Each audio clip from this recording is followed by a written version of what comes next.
बारे में हम इस डिटेल से स्टडी करेंगे।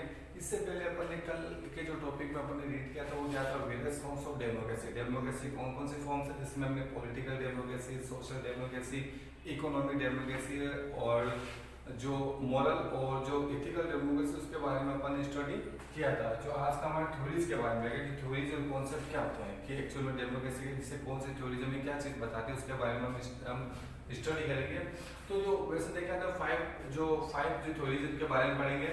तो सबसे पहले आता है traditional liberal theory and concept of democracy. Traditional का मतलब शुरुआत से चली आ रही है, ठीक है ना, लगभग एज वेल एज आपको पॉलिटिकल डेमोक्रेसी की तरह मिलेगी अभी।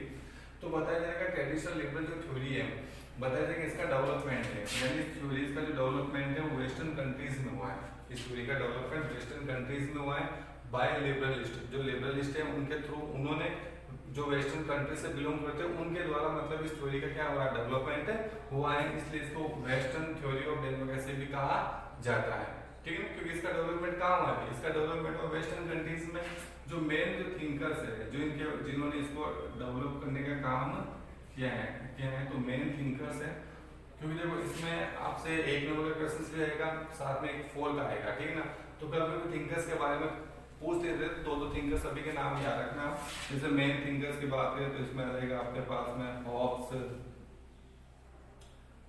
J.S. मिल, इसके बाद में T.H. Green,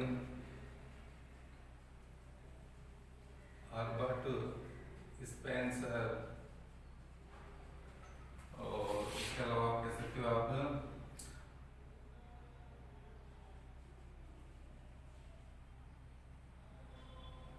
Abraham.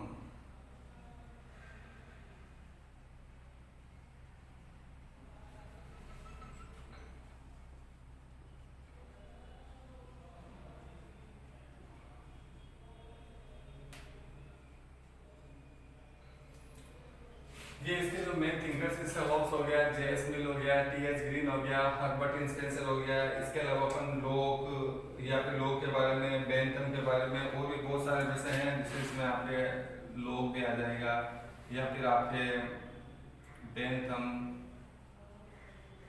ये इनके क्या है, कुछ थिंकर्स है जो इस थ्योरी को क्या करते हैं, सपोर्ट करने का काम करते हैं। कभी इन थिंकर्स के बारे में पूछा जाता है।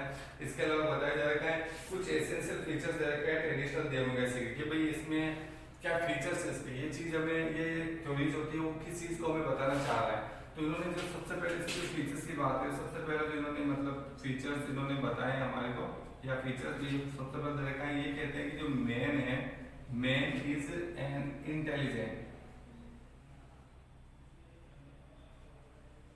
इंटेलिजेंट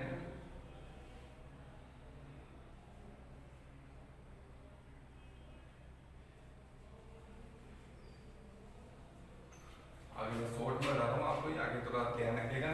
यानी ये कहते हैं कि मैन एक इंटेलिजेंट क्रीचर है। इस छोटी के प्रश्न कहते हैं कि मैन को इन्होंने इंटेलिजेंट क्रीचर माना है। इंटेलिजेंट कैसे माना है, क्योंकि मैन एक ऐसा पर्सन होता है जो इस चीज को अंडरस्टैंड करने में कैपेबल होता है कि उसका इंटरेस्ट, उसका अच्छा किस में है, उसका रिस्क उसमें बुरा किस में है। इन्होंने मैन को ऐसा क्रीचर्स माना है कि जो अच्छी तरह से समझता है कि मतलब कौन सी चीज के अंदर उसका बुरा होने वाला है, कौन सी चीज के अंदर उसका अच्छा होने वाला है, ठीक है ना।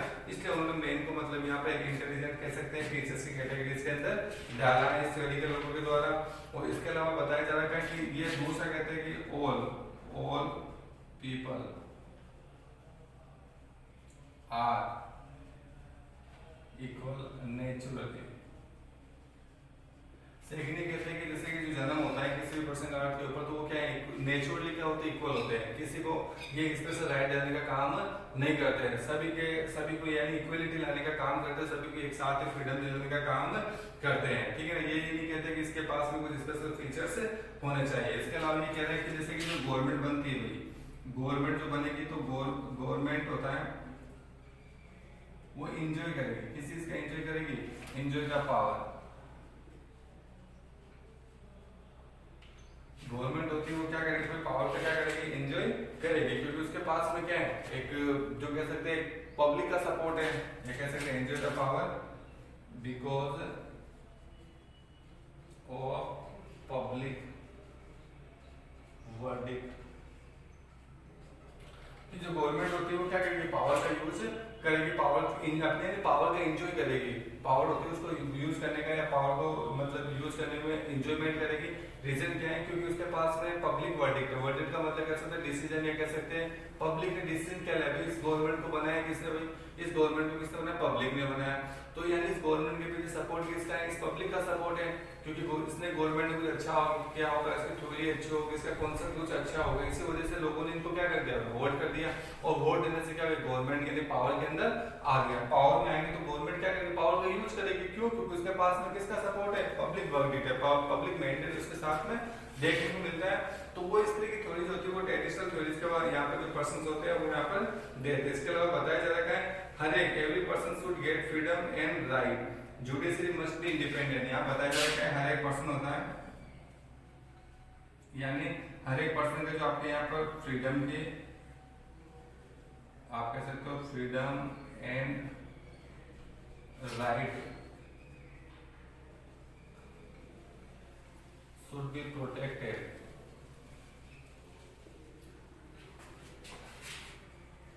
and judiciary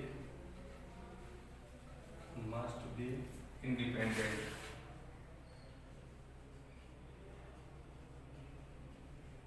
यानी अगला जो ये इसके पीछे बता रहे हैं कि जो freedom and right should be protected, यानी मैंने थोड़ा पर लिखा है कि इंडिविजुअल हर एक पर्सन की जो फ्रीडम होती है, राइट होती है, उसकी प्रोटेक्शन यहाँ पर होनी चाहिए। और साथ साथ में जुडिशरी कैसे होनी चाहिए? इंडिपेंडेंट होनी चाहिए। क्योंकि अगर मान लो गवर्नमेंट होती है, अगर किसी पर्सन की फ्रीडम राइट का अगर मान लो एबोलिशन भी करती है, उसके एक्सप्लॉइटेशन करती है, तो ऐसी कंडीशन में अगर जुडिशरी को अगर इंडिपेंडेंट रखते हैं तो जुडिशरी क्या करेगी?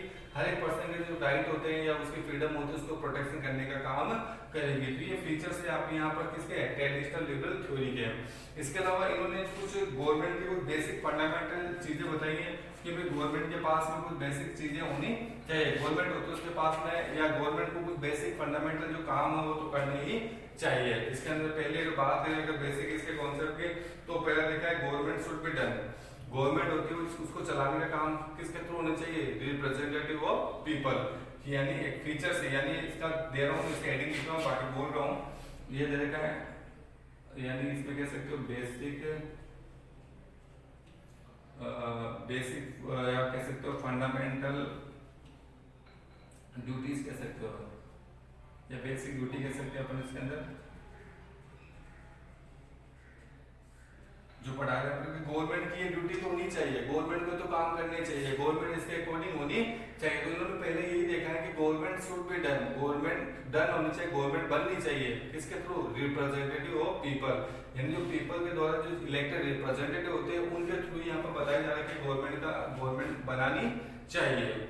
सेकंड नंबर टॉपिक ये बता रहा है कि government should be made, government बननी चाहिए by the majority of people. कहने का मतलब होती है जिसके पास में जो मेजॉरिटी होती है, जिसके पास ज्यादा कह सकते हैं कि पावर होती है, या जिसके पास ज्यादा वोट होता है, उसी के बेस पर गवर्नमेंट का फॉर्मेशन होना चाहिए। ये नहीं कि जिसके पास मेजॉरिटी है उसकी गवर्नमेंट नहीं बन रही है, जिसके पास मेजॉरिटी नहीं है उसकी गवर्नमेंट बन रही है। जैसे आजकल आप देख रही हो इंडियन पॉलिटिक्स के अंदर की, जैसे कि कुछ अलायंस हो जाती है कुछ पार्टीज के बीच में, और जो पार्टी के पास ज्यादा मैंडेट होता है, ज्यादा मेजॉरिटी होती है, वो गवर्नमेंट में पावर में नहीं होती है। लेकिन जिसके पास में कम होता है तो दो तीन जो पार्टीज मिलकर क्या कर लेती है? गवर्नमेंट को बना देती है। लेकिन ये इस तरह की थ्योरी का मतलब ये इस थ्योरी के अंदर इस तरह की चीज को बताया जाता है। इसमें ये कहा गया है कि भाई जिसके पास में जो मेजॉरिटी होती है उसी के बेस पर गवर्नमेंट का फॉर्मेशन किया जाना चाहिए। इसके बाद में अगला तरीका है गवर्नमेंट को बनाने का काम कौन कर रहा है? गवर्नमेंट को बनाने का काम यहाँ पर कर रहा है पीपल कर रहे हैं, ये यहाँ की पब्लिक कर रही है। तो गवर्नमेंट को रिस्पॉन्सिबल होना चाहिए, government should be responsible toward people, government को पीपल्स के लिए रिस्पॉन्सिबल होना चाहिए। क्योंकि गवर्नमेंट को बनाने का काम यहाँ पर कौन कर रहा है? यहाँ के पर्सन से ही कर रहे हैं। इसके अलावा गवर्नमेंट को थोड़ा इंश्योरिटी देनी चाहिए, या गवर्नमेंट को ये चीज चाहिए कि मतलब पब्लिक के जो राइट्स होते हैं उनकी प्रोटेक्शन भी गवर्नमेंट के द्वारा की जानी चाहिए। Government should be ensure that protection of public rights. कहने का मतलब होता है पब्लिक के जो राइट्स होते हैं उनकी प्रोटेक्शन भी गवर्नमेंट के द्वारा की जानी चाहिए। अपन गवर्नमेंट की ड्यूटी बता रहे हैं, बेसिक ड्यूटी बता रहे गवर्नमेंट की, ठीक है ना। अगला दे रखा है government should work for social welfare. कहने का मतलब होता है गवर्नमेंट को सोशल वेलफेयर के लिए भी काम करने चाहिए कि सोसाइटी के अंदर कुछ अच्छा हो, सोसाइटी के अंदर डेवलपमेंट की जाए, ठीक है ना। तो उसके लिए भी गवर्नमेंट को यहाँ पर काम करने चाहिए। ये सारे सारे जो ड्यूटीज है, वो जो बेसिक ड्यूटीज है, वो हमने गवर्नमेंट की बताई है। तो इस तरह से ये है traditional liberal theory and concept of democracy. इसके बाद जो अगला हम टॉपिक पढ़ेंगे वो सेकंड जो इसकी थ्योरीज के बारे में पढ़ेंगे।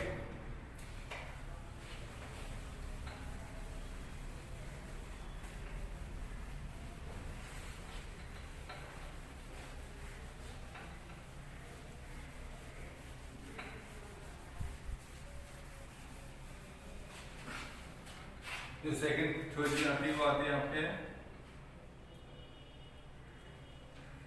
Pluralist theory. प्लूरलिस्ट थ्योरी, अब इसमें प्लूरल फीलिंग लगी, प्लूरल यानी कहने का मतलब काफी ज्यादा लोग, यानी इस तरह की जो थ्योरीज के अंदर बताया जा रहा है, यानी इस तरह की थ्योरीज होती है जो सोसाइटी के अंदर जो फेडरल फॉर्म होती है उसको सपोर्ट करती है। कहने का मतलब होती है गवर्नमेंट को जो रन करने का काम होता है, यानी सोसाइटी के अंदर जो फेडरल फॉर्म होनी चाहिए। कहने का मतलब जो काफी ज्यादा लोग होते हैं वो गवर्नमेंट को यहाँ पर बताया जाएगा रन करने का काम करना चाहिए, यानी फेडरल फॉर्म चाहती है, ठीक है ना। फेडरल फॉर्म ऑफ सोसाइटी, यानी कहने का मतलब होता है सोसाइटी की जो फेडरल फॉर्म है उसको जो प्लूरलिस्टिक थ्योरी उसको सपोर्ट करती है। और इनके द्वारा बताया जा रहा है कि गवर्नमेंट की जो पावर होती है, यानी जो पावर ऑफ गवर्नमेंट या पावर ऑफ स्टेट कह सकते हो आप, स्टेट की जो पावर का यूज होता है वो किसके थ्रू होना चाहिए, ठीक है। यानी स्टेट की पावर होता है उसका यूज कौन करेगा, तो ये कहती है प्राइवेट, या फिर कह सकते हो इंटरेस्टेड पर्सन या इंटरेस्टेड ग्रुप कह सकते हो आप, कि इनके थ्रू ये जो प्लूरलिस्ट जो थ्योरी के जो पर्संस होते हैं वो इसके थिंकर्स वो बताते हैं कि जो स्टेट की पावर का यूज प्राइवेट के लोगों के द्वारा होनी चाहिए, और साथ साथ में यहाँ पे कुछ इंटरेस्टेड ग्रुप होते हैं उनके थ्रू ही मतलब गवर्नमेंट की पावर होती है उसका यूज किया जाना चाहिए। बताया जा रहा है इसके जो मेन थिंकर्स है, जो मेन थिंकर बताया जा रहा है, मेन थिंकर्स की बात है कौन कौन से थिंकर्स होते हैं जिस तरह की थ्योरी को मतलब यहाँ पर बताया जाएगा सपोर्ट करते हैं। तो उसके अंदर आप तो एच जे लास्की आप देख सकते हो, एच जे लास्की और डिग्बी, मैंने बताया था आप वैसे दो लिखते हो, दो लिखने के बाद में काफी है, दो लिखने के बाद में शायद उससे कोई दिक्कत नहीं देखी जाता है। दो तरह के जो आपके लोगों के बारे में, दो थिंकर्स के बारे में पूछा जाता है।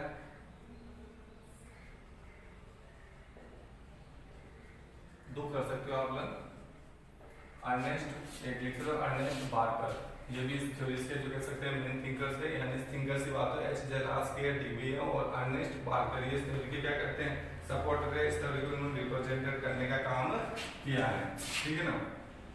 इसके बाद है आपके पास में एलिटिस्ट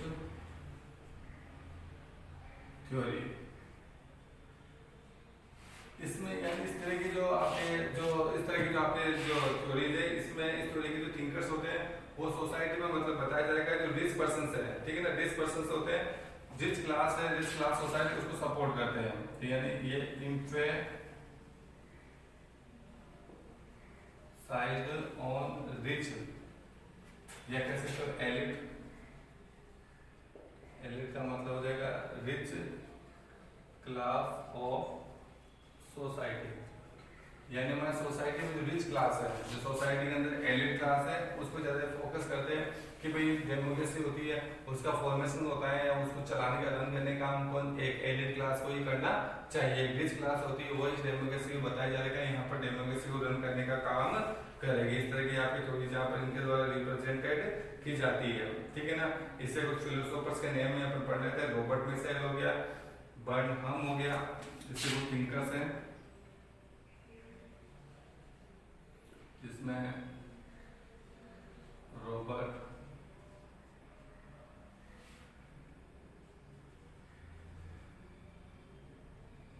मिशेल हो गया, मॉस्क हो गया, बर्नहम हो गया, एक्सेट्रा। यानी दो फिलोसोफर्स आपने बता दिया, आपको इसमें दो फिलोसोफर्स उनके बारे में आप लिख सकते हो। तो इसमें आपके यहाँ पर रॉबर्ट मिसेल हो गया, बर्नम हो गया, या फिर आपके जो कह सकते हैं कि मॉस्क हो गया, ये यहाँ पर बताए जा रखे हैं, इसके जो मेन फिलोसोफर्स माने जाते हैं। अब बताया जा रखा है यहाँ पर इस जो थ्योरी को यानी एलिप्टिस्ट जो थ्योरी है इसको सही तरीके से रिप्रेजेंट करने का काम होता है वो आपके यहाँ पर रॉबर्ट मिसेल ने जो अपनी बुक, रॉबर्ट मिसेल जो एक जर्मन फिलोसोफर्स है, इन्होंने जो अपनी बुक है रॉबर्ट मिसेल, ठीक है ना, जब रॉबर्ट मिसेल है इन्होंने एक बुक लिखी थी द पॉलिटिकल पार्टीज, यानी रॉबर्ट मिसेल है, क्या कह सकते हो, इनकी जो बुक है जिसका नाम दे रखा है द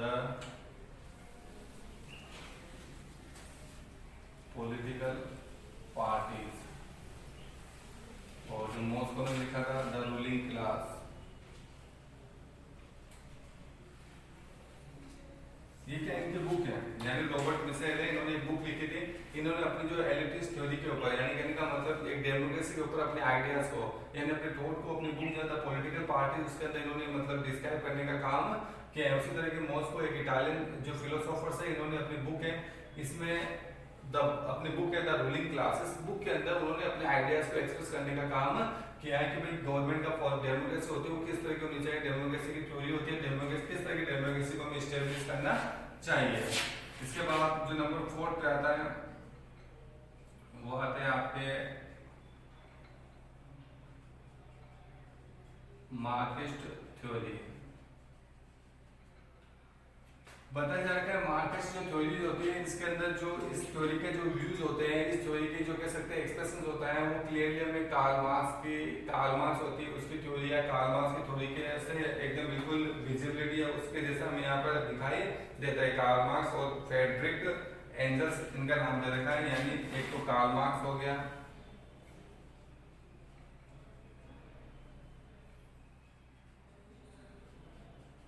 एक आपके पास में फ्रेडरिक एंजल्स, इन दोनों की जो थ्योरीज होती है इन दोनों की थ्योरीज होती है वो जो ये दोनों की थ्योरीज होती है वो मार्क्सिस्ट थ्योरी के से बिल्कुल एकदम सेम एकदम बिल्कुल सिमिलर मिल जाती है। क्योंकि बताया आपने पहले पढ़ा कार्ल मार्क्स एक जो बताया जा रहा है एक सोशल फिलोसोफर के थे, इकोनॉमिक फिलोसोफर माने जाते हैं, काफी ज्यादा ये सोशलिज्म का जो काम होता है इनके थ्रू बताया जा रहा है। पहले पढ़ लिया कि एक तो सोशलिज्म और एक होता है आपके कम्युनिज्म, वो इन्हीं के थ्रू लाया गया था, यानी इन्हीं के थ्रू के अकॉर्डिंग मतलब बताया जाएगा कि कार्ल मार्क्स ने सोशलिज्म और कम्युनिज्म ये दोनों थ्योरीज का मतलब कह सकते हैं थ्योरीज को देने का काम इन्हीं के थ्रू किया गया था। तो इस थ्योरी की जो कह सकते हैं इस जो मार्क्सिस्ट थ्योरी है इसकी जो इसके प्रिंसिपल्स होते हैं वो हमें कार्ल मार्क्स और फ्रेडरिक एंजल की थ्योरी में मतलब यहाँ पर देखने को मिल जाता है, ठीक है ना। ये इकोनॉमिक डेमोक्रेसी है, ध्यान रखना ये आपके it is a economic democracy, मतलब एक इसको हम इकोनॉमिक डेमोक्रेसी के नाम से भी जान सकते हैं, यानी इकोनॉमिक डेमोक्रेसी होती है वो यहाँ पर देखने को मिलती है।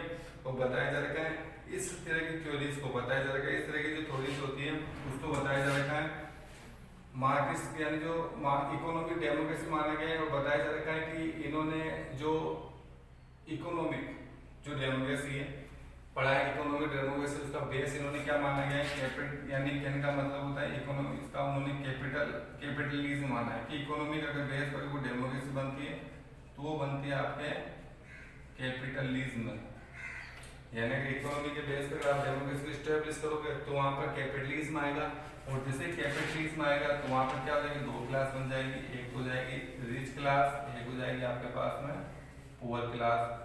तो भाई जब रिच और पुअर दो क्लास होगी तो इनके बीच में क्या होगा, कॉन्फ्लिक्ट हमें देखने को मिलेगा, कहने का मतलब होता है झगड़ा या फाइट हमें देखने को मिलेगी, ठीक है ना।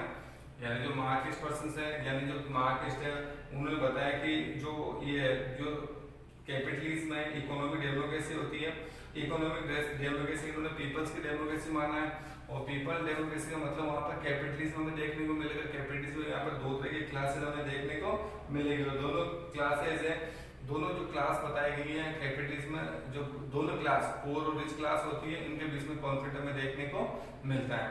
और इस तरह की जो थ्योरीज होती है इस तरह की थ्योरीज के थ्योरीज के जो थिंकर्स बताए जा रखे हैं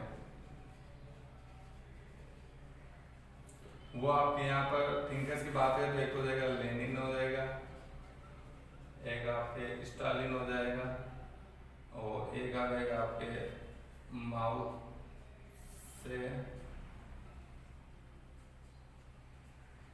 तुम ये जो तीन इसके फिलोसोफर से तीनों पर्सन है वो इस जो थ्योरीज का मतलब थ्योरीज के जो थिंकर्स है इसके फिलोसोफर्स माने जा रहे हैं, ठीक है ना। इसके बाद जो लास्ट अगला रहेगा वो सोशलिस्ट डेमोक्रेसी रहेगा। तो सोशलिस्ट डेमोक्रेसी की अपन बात करें तो आपको पता लग जाएगा कि आपकी दो तरह की थ्योरी से मिलकर बनी हुई। सोशलिस्ट डेमोक्रेसी की अपन बात करें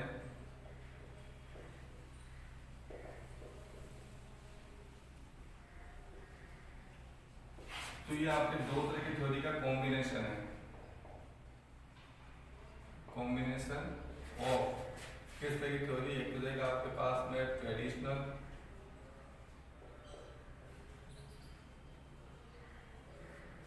liberal theory and Marxist theory. कहने का मतलब पॉलिटिकल डेमोक्रेसी की अगर बात ये सोशलिस्ट अगर डेमोक्रेसी की बात है तो दो तरह की थ्योरी से मिलकर बनी हुई, दो तरह की थ्योरी का कॉम्बिनेशन है। एक हो जाएगा आपके ट्रेडिशनल लिबरल थ्योरी हो जाएगा, ट्रेडिशनल लिबरल थ्योरी हो जाएगा, दूसरा हो जाएगा आपके यहाँ पर मार्क्सिस्ट थ्योरी है। बताया जा रहा है इस जो आपके इस थ्योरी को स्टेब्लिश है, इस तरह की थ्योरी को देने का काम जो मेन जो एम्स इसके है वो एम्स बताए गए हैं। एक तो पॉलिटिकल फ्रीडम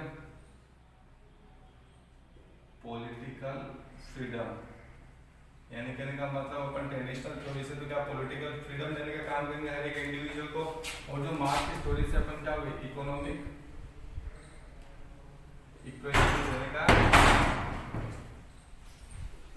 इक्वालिटी देने का काम करेंगे। कहने का मतलब इस थ्योरी को जो डेवलपमेंट करने का, इस थ्योरी को डेवलपमेंट करने का जो मेन मोटिव था वो ये था कि हर एक पर्सन की पॉलिटिकल फ्रीडम दे दी जाए, और बताया जाएगा पॉलिटिकल फ्रीडम के साथ साथ बताया जाएगा उनको जो इकोनॉमिक इक्वालिटी भी मिल जाए। इसके अलावा इट एम्फसाइज्ड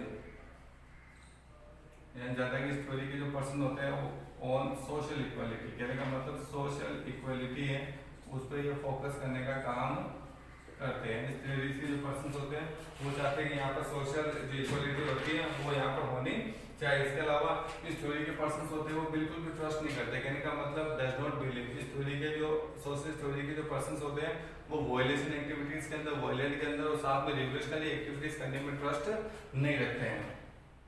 इसमें वो थिंकर्स नहीं आएंगे क्योंकि एक्चुअल में दोनों ये थ्योरीज है वो एक कॉम्बिनेशन है ट्रेडिशनल लिबरल थ्योरी का और मार्क्सिस्ट थ्योरी का, इसलिए इसमें यहाँ पर फिलोसोफर्स हमें देखने को नहीं मिलेंगे। तो इस तरह से आपके यहाँ पर ये जो थ्योरीज होती है, जो 5 टाइप की थ्योरीज है वो हमें यहाँ पर देखने को मिल गई, इसके बारे में अपन ने डिस्कस किया। तो अगर प्रॉब्लम्स इश्यूज इसके बीच में आते हैं तो आप पूछ सकते हैं, कमेंट कर सकते हैं और क्वेश्चंस पुट अप कर सकते हैं अपना, कोई भी चीज़ अगर आपको समझ में नहीं आ रहा है तो। इसके बाद में जो फर्दर अपना जो एक जो कॉन्सेप्ट रहेगा, जो फर्दर अपनी जो अगला नेक्स्ट टॉपिक रहेगा वो रहेगा फीचर्स कि डेमोक्रेसी के फीचर्स कौन कौन से हैं। तो देखेंगे डेमोक्रेसी के हमें 5 फीचर्स पढ़ने को मिलेंगे। इसमें रूल ऑफ पीपल कह सकते हैं, गवर्नेंस ऑफ पीपल कह सकते हैं, गवर्नमेंट मेड बाय पीपल कह सकते हैं, या फिर democracy is sources not a mean, democracy sources माने गए मीन नहीं है, या गवर्नमेंट होती है वो रिस्पॉन्सिबल रहती है पीपल्स के लिए, या डेमोक्रेसी का एक डेवलपिंग फॉर्म जो हमें प्रेजेंटली देखने को मिल रहा है। इनके बारे में हम फर्दर डिस्कस करेंगे। आज का जो आपका टॉपिक से जो कुछ क्वेश्चंस है वो आप इस तरह से देख सकते हो कि आप जो टास्क आपका देखा जाए तो आज के अंदर जैसे वेरियस फॉर्म्स देखे तो फॉर्म्स के अंदर ज्यादा अगर आपको कॉन्ट्रास्ट ट्रेडिशनल और जो इथिकल या मॉरल जो आपके डेमोक्रेसी उसके अंदर डालना है। थ्योरीज की बात हो, थ्योरीज के अंदर ज्यादा अगर आपसे थ्योरीज में जो दो जो फिलोसोफर्स उनके नेम लर्न कर लीजिएगा, उनके बारे में पूछ सकते हैं, या ट्रेडिशनल या फिर सोशलिस्ट डेमोक्रेसी के बारे में ज्यादा पूछा जाता है तो इनको आपको बेसिकली अच्छी तरीके से लर्न कर लेना है, ठीक है ना। बाकी आगे हम कल डेमोक्रेसी के फीचर्स के बारे में स्टडी करेंगे।